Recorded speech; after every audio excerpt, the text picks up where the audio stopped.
अस्सलाम वालेकुम नाज़रीन, हॉटशी प्रोग्राम में भली कार। मैं तव्हांजी मेज़बान सबीन मेमन। नाज़रीन, हॉटशी प्रोग्राम में ॻाल्हि कंदासीं अॻूणे वज़ीर आज़म ऐं नून लीग जे क़ाइद नवाज़ शरीफ़ जी वापसी, उन खां पोइ जेके उन जा क़ानूनी ऐं अदालती मामला आहिनि उन में वॾी जेका डेवलपमेंट थी आहे उहा इहा थी आहे त अल अज़ीज़िया ऐं एवनफील्ड रेफरेंसिस में सज़ा ख़िलाफ़ नवाज़ शरीफ़ जूं जेको अपीलियूं हुयूं उहे बहाल थी वियूं आहिनि। इस्लामाबाद हाई कोर्ट पारां इहो फ़ैसिलो कयो वियो आहे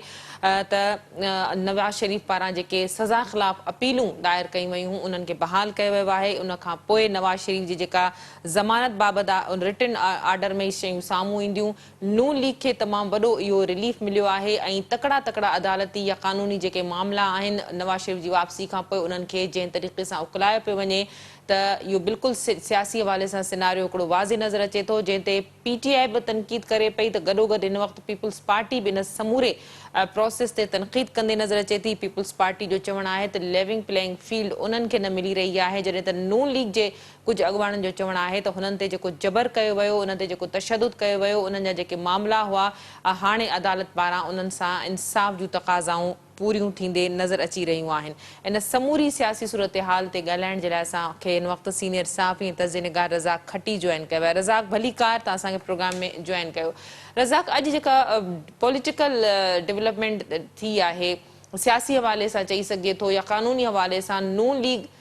जे क़ाइद नवाज़ शरीफ़ जे केसनि जे हवाले सां उनजी जेके दरख़्वास्तनि सज़ा ख़िलाफ़ जेके अपीलनि जी बहाली थी आहे, छा चवंदो? हिन वक़्तु सिर्फ़ु पाकिस्तान पीपल्स पार्टी ॻाल्हाए पई। PDM जूं जेके इत्तेहादी जमात हुयूं, PDM में पीपल्स पार्टी शामिल कोन हुई, पर हुकूमत जी ज़रूरु इत्तेहादी हुई ऐं इमरान खान जे हवाले सां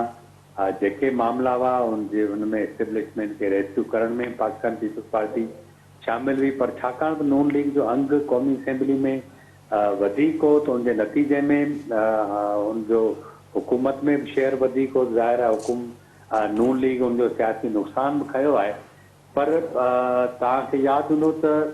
21 अक्टूबर ते जॾहिं मियां नवाज़ शरीफ़ पाकिस्तान अचे पियो त उनखां कुझु ॾींहं अॻु में ई वाज़े तौर ते इहो तासुर साम्हूं अची वियो हो त मियां नवाज़ शरीफ़ वापसि ईंदो, मियां नवाज़ शरीफ़ जा केस जेके आहिनि उहे बि ख़तमु थींदा, मियां नवाज़ शरीफ़ वज़ीर आज़म बि थींदो। असां पाकिस्तान जी तारीख़ में ही ॿियो भेरो ईअं ॾिसूं पिया त 2018 में जीअं इमरान खान जे लाइ जेको कुझु माहौल जोड़ियो वियो हो, हाणे वरी मियां नवाज़ शरीफ़ जे लाइ जोड़ियो वियो आहे ऐं अदालतुनि जिन अदालतुनि उनखे सज़ाऊं ॾिनियूं हुयूं हाणे उहे ख़ुदि उनमें उनखे रिलीफ ॾियनि पियूं ऐं लॻे ई पियो त ईंदड़ कुझु महीननि में इहे मामला बिल्कुलु क्लियर थी वेंदा। तो उनखे मियां साहब खे धोई पाक साफ़ करे वरी मुल्क जो जेको आहे सो चोथों भेरो वज़ीर आज़म बणाए वेंदो। तो पाकिस्तान जी सियासत, पाकिस्तान जी रियासत जे अंदरि जेका सूरत हाल आहे उहा अव्हां जे साम्हूं आहे ऐं हाणे हिन ते छा ॻाल्हाइजे। मूंखे ॿुधायो त इहो ई नैब हुयो जंहिं चयो पिए त कंहिं बि करप्ट उम्मीदवार उहिदेदार सरकारी जंहिं सीट होल्ड कई आहे उनखे न छॾिबो। अॼु इहो साॻियो नैब चवे थो त उन नवाज़ शरीफ़ जूं जेके सज़ा जे ख़िलाफ़ अपीलूं बहाल करण जे हवाले सां उन को बि एतिराज़ कोन कयो। हुन चयो तव्हां ठीकु आहे, भली बहाल कयो, हुनखे ॿीहर ॿुधो। त सवाल त असल में इदारनि जी क्रेडिबिलिटी ते उथे थो त इहे इदारा ऐं असांजा इंसाफ़ जा इदारा आख़िर इहो सभु कुझु छो ईअं कनि था। यानी या त 5-6 साल अॻु में जेको मियां नवाज़ शरीफ़ सां थियो पियो उहा जेकॾहिं ज़्यादती हुई ऐं उन में जेके इंसाफ़ जे इदारनि जा ऐं जेके इन्वेस्टिगेट कनि था एहतिसाब जा इदारा उन्हनि जा जेके चङा मुड़ुस आहिनि, उनजा जेके टीमूं आहिनि उन्हनि जे ख़िलाफ़ कार्रवाई थियणु घुरिजे। 5 साल अॻु में जिन माण्हुनि खे तव्हां ज़लील कयो, जिन माण्हुनि खे तव्हां जेलनि में विधो, उनखां पोइ उन्हनि जो मीडिया ट्रायल थियो ऐं हिन सॼी सूरत हाल जे अंदरि हिकिड़ो माण्हू जेल वियो, उतां खां पोइ वरी वापसि कंहिं बि अटकल ज़रिए मुल्क खां ॿाहिरि वियो हलियो ऐं पोइ उतां जॾहिं वेही हिन इस्टेब्लिशमेंट सां मामला सिधा कया त उनजे लाइ समूरा मैदान जेको आहे सो हमवार कयो वियो। ही हैरानगी जी ॻाल्हि आहे त अजीब क़िस्म जी पाकिस्तान जे अंदरि सूरत हाल पैदा थी आहे त जंहिं मुल्क जे अंदरि माण्हू जेके आहिनि सो मरी था वञनि, उन्हनि जूं अपीलूं जेके आहिनि सो कोर्टनि में फिक्स नथियूं थियनि, नथियूं लॻनि, पर जेकॾहिं तव्हां डील करे अचो त सभु मामला सिधा थी था वञनि। इहो को नई ॻाल्हि न आहे। मोहतरमा बेनज़ीर भुट्टो तव्हांखे यादि हूंदो मुशरफ दौर में जॾहिं एनआरओ थियो BBI केस ऐलानिया वापसि वरिता विया, उनखां अॻु में बि असां ॾिठो आहे, उनखां पोइ बि असां ॾिसूं था। ऐं पर जेकॾहिं मामिलो तव्हांखे को माण्हू नथो वणे त सेशन कोर्ट जो केस हाई कोर्ट में हलाए, पोइ सुप्रीम कोर्ट में हलाए तव्हां फांसी ॾेई था छॾियो। त हिन सॼी सूरत जे अंदरि ही ख़ुदि असांजा जेके इदारा आहिनि उन्हनि ते सवालिया निशान आहे। असां मियां नवाज़ शरीफ़ खे आउं ज़ाती तौर ते न को इनक़िलाबी सम्झां थो, ज़ाहिर आहे पाकिस्तान जी पावर पॉलिटिक्स जो हिकिड़ो अहम प्लेयर आहे, ठीकु आहे। हुनखे मुल्क अचिणो हो, उहो मुल्क अची वियो, हुनखे पंहिंजा केस जेके हुया सज़ाऊं हुयूं माफ़ कराइणियूं हुयूं, उहो हुन में कामयाबु थिए पियो। पर अल्टीमेटली इन्हनि इदारनि जा जेके सरबराह आहिनि या पसे पर्दा जेके क़ुवतूं आहिनि उन्हनि जेको सॼो सूरत हाल पैदा कई आहे, जेको मामिलो घड़ियो आहे, आख़िर हिन जो इम्पैक्ट जेको आहे सो असांजो जेको 5% नौजवान तबिको आहे पाकिस्तान जो, उनजे ज़हननि ते कहिड़ो पवंदो, या जेका ॿी यूथ आहे या जेके असांजो जेको वोटर आहे उहो उनजे ज़हन छा ठहंदो। यानी जेका अञा इलेक्शन जो शेड्यूल अनाउंस कोन थियो आहे, इलेक्शन कॾहिं थींदी उनजी ख़बर कोन्हे, मुल्क जो सदर इन ॻाल्हि ते यकीन नथो रखे त कहिड़ी तारीख़ ते इलेक्शन थींदा। उन सॼी सूरत हाल जे बावजूदि जेकॾहिं इहो तासुर इंतिहाई ताक़त सां मज़बूत कयो वञे त मियां नवाज़ शरीफ़ ई चोथों भेरो हिन मुल्क जो वज़ीर आज़म थींदो, त इनखे जेकॾहिं इलेक्शन खां अॻु पाण दांधरी न चऊं त ॿियो छा चऊं। रज़ाक, इहा का नई ॻाल्हि त न आहे। जंहिं तरीक़े सां नवाज़ शरीफ़ फैसिलिटेट थिए पियो, इहो ई एतिराज़ नून लीग खे 2018 में हो, ऐं उहो ई रस्तो नथा सम्झो त नवाज़ शरीफ़ बि वठी रहियो आहे। नवाज़ शरीफ़ बिल्कुलु वरितो आहे, पर हाणे तव्हां ॾिसो न, जेकॾहिं ईंदड़ 3-4 सालनि में इहा साॻी सूरत हाल जिते अॼु नवाज़ शरीफ़ आहे मुबारकूं वसूल करे थो, जेकॾहिं इमरान ख़ान इहे साॻियूं मुबारकूं वसूल कंदो, उनजो समूरा केसिस ख़तम थींदा ऐं वरी नवाज़ शरीफ़ उन ई मरहले मां गुज़रंदो जंहिं मां हिन वक़्तु इमरान ख़ान गुज़रे थो, त इहो हिकिड़ो चक्कर आहे जेको वेठो हले। यानी नार जा जेके हूंदो आहे जेको ढॻो उहो घुमे थो, पाणी जेको आहे सो हीअं ई वहे थो। ॻाल्हि इहा आहे त हिन सॼी ॾिसो बुनियादी तौर ते अॼु जेको कुझु पाण जिन शयुनि ते डिस्कस करियूं था, अॼु ख़बर त इहा 21 अक्टूबर खां अॻु में ई जेका सूरत हाल पैदा थी, उनमें इहे सभु एक्सपेक्टेड हुयो त नवाज़ शरीफ़ जो खे न रुॻो अदालतनि मां रिलीफ मिलंदो, सज़ाऊं माफ़ थींदियूं, जेके जाइदादूं ज़ब्त थियूं आहिनि उहे बि वापसि मिलंदियूं, ऐं बिल्कुलु अछो उजरो करे उनखे पाकिस्तान जी जेका पावर कॉरिडोर आहे उनमें आंदो वेंदो। ऐं तव्हांखे शायदि अंदाज़ो हुजे त हिन वक़्तु ताईं नून लीग जे अंदरि हाणे सूरत हाल इहा थी आहे त नून लीग जी जेका 2nd ऐं 3rd लेयर लीडरशिप आहे, उन ते ईंदड़ हुकूमत जे लाइ उहिदनि विराइण जो बि सिलसिलो शुरू करे छॾियो आहे त केरु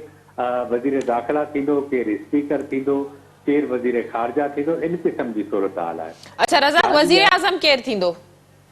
हाँ, नून लीग में इहो तय थियो आहे त वज़ीर आज़म केरु थींदो? नवाज़ शरीफ़ जे लाइ हिन वक़्तु जेको रिलीफ आहे उहो ईंदड़ वज़ीर आज़म वारो लॻे पियो त नवाज़ शरीफ़ ई वज़ीर आज़म थींदो? अॼु खां 5-6 महीना अॻु में त न, पर मुंहिंजो ख़्याल आहे साल अॻु में मियां साहब लंडन में कुझु जेके मुंहिंजा ज़ाती दोस्त हुआ उनजे साम्हूं इन ॻाल्हि जो इज़हार कयो त गुज़िरियल जेके हिन जा 5 साल हुया उनमें जेके 16-17 महीना हिनखे न ॾिना विया हुआ, मियां साहब जी कोशिशि इहा ख़्वाहिश आहे त हू 16 महीना मुल्क जो वज़ीर आज़म रहंदो। हाणे हीउ जेको सॼो स्क्रिप्टेड जेको हिन वक़्तु अमल थिए पियो, प्लान आहे, उहो आउं तव्हांखे ॿुधाए वञा, उहो ईअं आहे त मियां साहब जेको 16 महीना हाणे ईंदड़ टेन्योर में जॾहिं वज़ीर आज़म थींदो त उनखां पोइ इहो वारो जेको आहे सो मुमकिन आहे मियां शहबाज शरीफ़ खे मिले। जी 16 महीना मियां शहबाज शरीफ़ जेको वज़ीर आज़म रहियो आहे ऐं जेके 16 महीना मियां नवाज़ शरीफ़ वज़ीर आज़म न रहियो, त इहे ॿई हिक ॿिए खे ॾींदा ऐं उनखां पोइ ॿई 5-5 साल पंहिंजो टेन्योर पूरो कंदा। ऐं हिन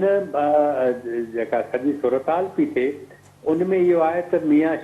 नवाज़ शरीफ़ जी कोशिशि इहा आहे त मरीम नवाज़ खे पंजाब में को सेटअप ॾे, या मुमकिन आहे त वफ़ाक में को उनखे अहम ज़िम्मेदारी ॾिनी वञे, छाकाणि त पावर पॉलिटिक्स में हुकूमती हलाइण जो जेको ट्रेनिंग आहे उन जी अञा ताईं मरीम नवाज़ खे का ट्रेनिंग मिलियल न आहे। सो मियां नवाज़ शरीफ़ जी कोशिशि आहे त उनखे का अहिड़ी वफ़ाक़ी वज़ारत ॾिनी वञे। सो ईंदड़ ॾींहंनि में जीअं जीअं अदालतनि मां मामला क्लियर थींदा वेंदा, सज़ाऊं ख़तमु थींदियूं वेंदियूं, नाअहलियूं ख़तमु थींदियूं, ठीकु। त सभई शयूं अच्छा रज़ाक, नून लीग में हाणे जीअं तव्हां ॻाल्हि कई त ईंदड़ वज़ीर आज़म नवाज़ शरीफ़ उन खां पोइ उहिदनि जी विरासत इन्हनि मामलनि ते ॻाल्हियूं थियनि पयूं। पॉलिटिकल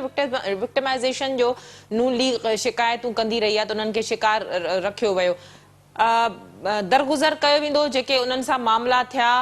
या उन्हनि मामलनि खे दरगुज़र न करे वरी जेको आहे सो असांखे इंतकामी सियासत इहे सभु मामला नज़र ईंदा? मुंहिंजे ख़्याल में नवाज़ शरीफ़ शायदि हाणे जेका पंहिंजो हुनजो माज़ी आहे ऐं ज़ाहिर आहे माज़ी असां हिननि जो ॾिठो आहे त इंतकाम जे हवाले सां ही तमामु घणा जेको आहिनि सो इमरान ख़ान जा ई जोड़ जा आहिनि न, त हाणे मूंखे नथो लॻे पियो मियां नवाज़ शरीफ़ इन ताईं वञे, इन करे त पाकिस्तान जी इस्टेब्लिशमेंट अदालतनि गॾिजी जेको आहे सो इमरान ख़ान सां जेको कुझु कयो आहे उन में हाणे गुंजाइश नथी रहे त उनखे वधीक दीवार सां लॻाइण जी। जेल में आख़िरी हद हूंदी आहे, जेल में वञणु, उहो जेल में हलियो वियो आहे, सज़ाऊं उहो अची वियो आहे, साइफ़र केस आहे उनमें उनखे सज़ा अची वेंदी। त मियां नवाज़ शरीफ़ जो त सॼो कमु उनजे इक़्तिदार में अचण खां अॻु में सॼो थी वेंदो। ऐं ॿियो मियां नवाज़ शरीफ़ जे लाइ जेका सभिनि खां अहम ॻाल्हि आहे उहा इहा आहे त वॾा इदारा इन इलेक्शन खां अॻु में ई लॻे थो सभु प्राइवेटाइज़ थी वेंदा, तमामु घणा जेके सख़्तु फ़ैसिला आहिनि बिजली महांगी करण जा, गैस महांगी करण जा, उहे बि थी वेंदा, त इहे जेके गर्दशी कर्ज़ आहिनि पावर सेक्टर जा उहे घटि थी वेंदा। त मियां नवाज़ शरीफ़ जी पावर में ईंदो त हू कोशिशि कंदो त डायरेक्ट अचण सां पंहिंजे पहिरियुनि 2-3 महीननि में अवाम खे एतिरो रिलीफ ॾिए त जी वाह वाह थी वञे। हालांकि इहो आहे सॼो प्री प्लान,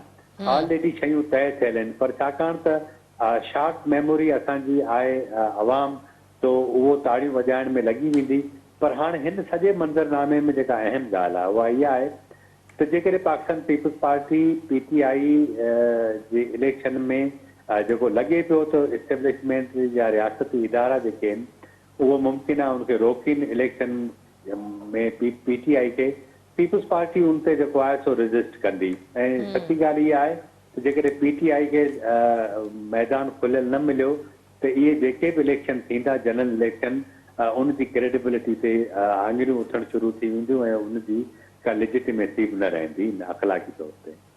वॾी महिरबानी रज़ाक, तव्हां पंहिंजो तर्जुमो ॾियण लाइ असांखे प्रोग्राम में जॉइन कयो। नाज़रीन, सीनियर सहाफ़ी तर्जुमेगार रज़ाक खटी असां सां गॾु अॼु नवाज़ शरीफ़ खे अदालती हवाले सां जेको रिलीफ मिलियो आहे अल अज़ीज़ ऐं एविनफील्ड रेफरेंसिस में सज़ा ख़िलाफ़ अपीलनि जी बहाली जी सूरत में उन ते जिते नून लीग में तमामु घणी सरहाई आहे त उते पीपुल्स पार्टी पारां इन ते तहफ़ुज़ात ऐं ख़दशा पिणु ज़ाहिर कया पिया वञनि। प्रोग्राम जे सिलसिले खे जारी रखंदासीं। वक़्तु थियो आहे मुख़्तसिर वक़फ़े जो, वठूं था वक़फ़ो।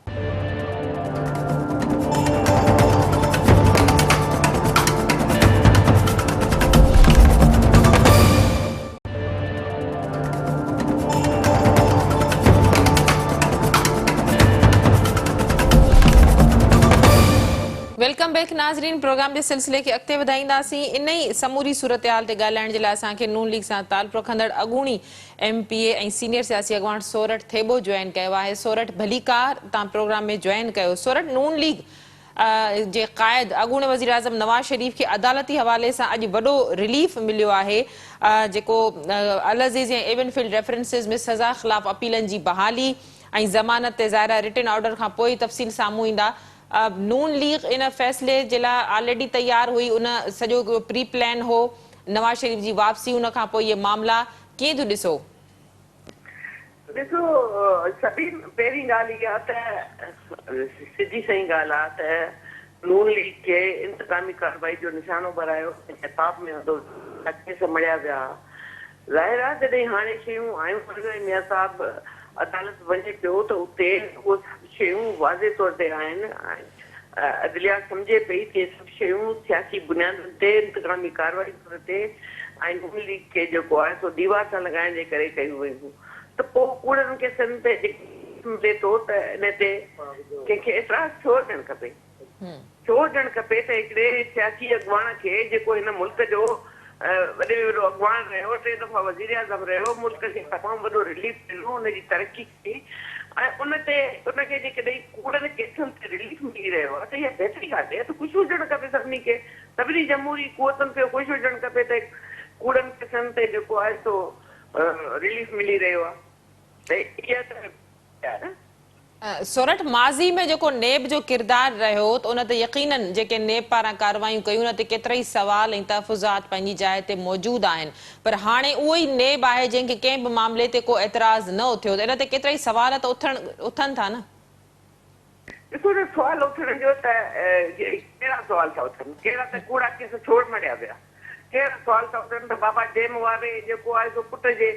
पघार न वठण ते वज़ीर आज़म खे हटायो, कहिड़ा सुवाल था उथनि त तव्हां कूड़े करप्शन जा जेको आहे FIA जे DG खे चयो वञे थो त तव्हां कूड़ा केस मड़ियो ऐं पोइ वरी ॿियनि मड़िया त इन्हनि शयुनि ते कहिड़ो एतिराज़ आहे, उन्हनि शयुनि ते एतिराज़ कहिड़ो आहे। अच्छा सोरठ खुद पीपल्स पार्टी पारां इन ते तमाम पीपल्स पार्टी पारां भी इन ते एतराज़ कयो थो वञे त भई उन्हनि खे लेवल प्लेइंग फील्ड मुहैया नथी कई वञे, नून लीग जे लाइ जेको स्पेस आहे उहो एॾो खुले तरीक़े सां ठाहियो पियो वञे ऐं 2018 में जेको लाडलो आयो जंहिंखे एस्टेब्लिशमेंट पारां तयारु कयो वियो उन ई तरह हिकिड़ो ॿियो लाडलो नवाज शरीफ थी करे साम्हूं आयो आहे। पीपल्स पार्टी खे इन ते एतराज़ आहिनि। ॾिसो पीपल्स पार्टी खे 15 साल हुकूमत मिली, उन जेको हुननि जो ख़ौफ़ आहे 15 साल हुकूमत मिली उन्हनि को जेको आहे सो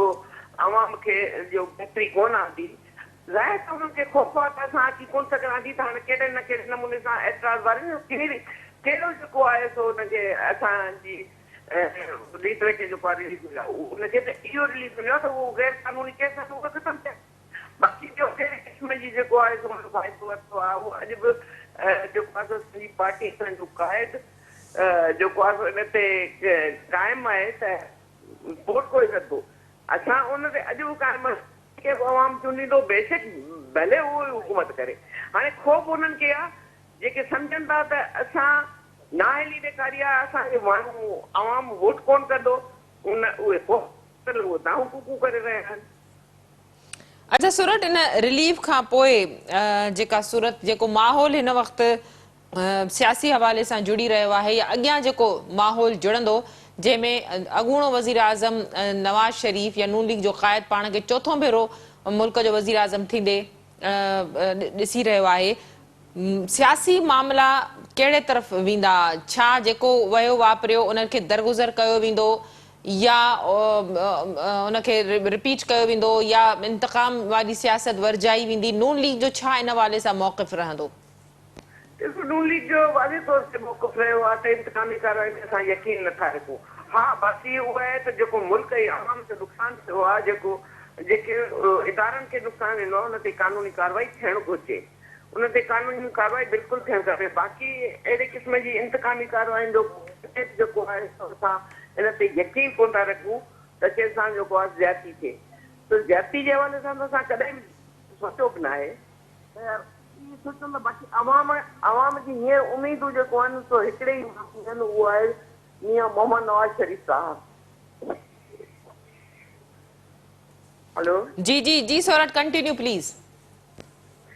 अवाम जो हिन वक़्तु जेको यकीन आहे ऐं अवाम जी जेका उमेद आहे उहा इहा आहे त मियां मोहम्मद नवाज शरीफ जेको आहे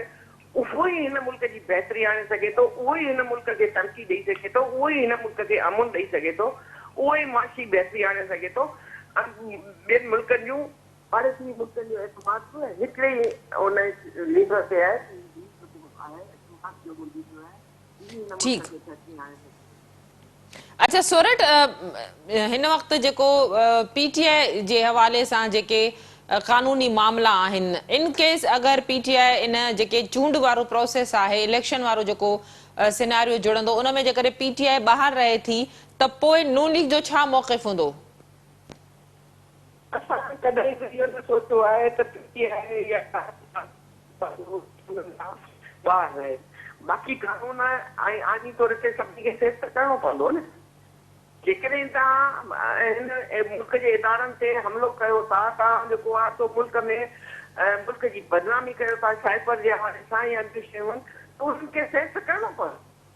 उन्हनि पार्टियुनि खे या उन्हनि लीडरनि खे जिन हिन मुल्क ते उन नुक़सानु पहुचायो आहे। ठीकु, वॾी महिरबानी सोरठ, तव्हां पंहिंजो मौक़िफ़ ॾियण लाइ असांखे प्रोग्राम में जॉइन कयो। नाज़रीन, नून लीग सां ताल्लुक़ रखंदड़ सीनियर सियासी अॻुवाण सोरठ थिए असां सां गॾु हुनजो चवणो थो जेकॾहिं PTI खे इलेक्शन वारे समूरे प्रोसेस खां ॿाहिरि रखियो थो वञे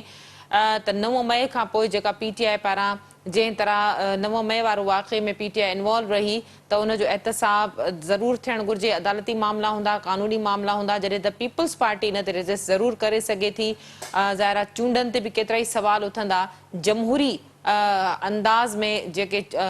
चूंडूं थियणु घुरिजनि उन में जेकॾहिं कुझु पार्टियुनि खे इन प्रोसेस खां ॿाहिरि रखियो थो वञे त पोइ नतीजा जेके आहिनि उहे पिणु मुतनाज़ा थी सघनि था। अॼु जेको नवाज़ शरीफ़ खे रिलीफ मिलियो आहे अल अज़ीज़िया ऐं इवन फीड रेफरेंसिस में नवाज़ शरीफ़ जे पारां सज़ा ख़िलाफ़ जेके अपीलूं दायर कयूं वयूं उन्हनि जी बहाली जे हवाले सां इहो चई सघिजे थो त नवाज़ शरीफ़ जे लाइ हिकिड़ो जेको रस्तो हमवार कयो पियो वञे। जीअं रज़ा ॻाल्हि कई त हाणे उहिदनि ते पिणु इन तरह जूं ॻाल्हियूं हली रहियूं आहिनि त कंहिंखे कहिड़ी वंड विरासत थींदी, जॾहिं त नेब तरमीमनि जे हवाले सां पिणु नून लीग जे ख़्वाजा आसिफ जो जेको बयानु साम्हूं आयो आहे त जॾहिं हुननि जी हुकूमत ईंदी या इलेक्शन खां पोइ जेका बि जमहूरी हुकूमत ईंदी उहा नेब जे हवाले सां ज़रूरु उनखे फ़ैसिलो करणु खपे त गुज़िरियनि 20-25 सालनि खां वठी नेब जो जेको रोल रहियो आहे उहो केतिरो ई मुतनाज़ा रहियो आहे या उनखे ख़तमु कयो वञे या उनजे रूल्स में का तरमीम कई वञे। अॼोके प्रोग्राम जो वक़्तु पिणु पंहिंजी पुॼाणी ते पहुतो। ईंदड़ प्रोग्राम ते ॾींदा इजाज़त। अल्लाह वाहिद।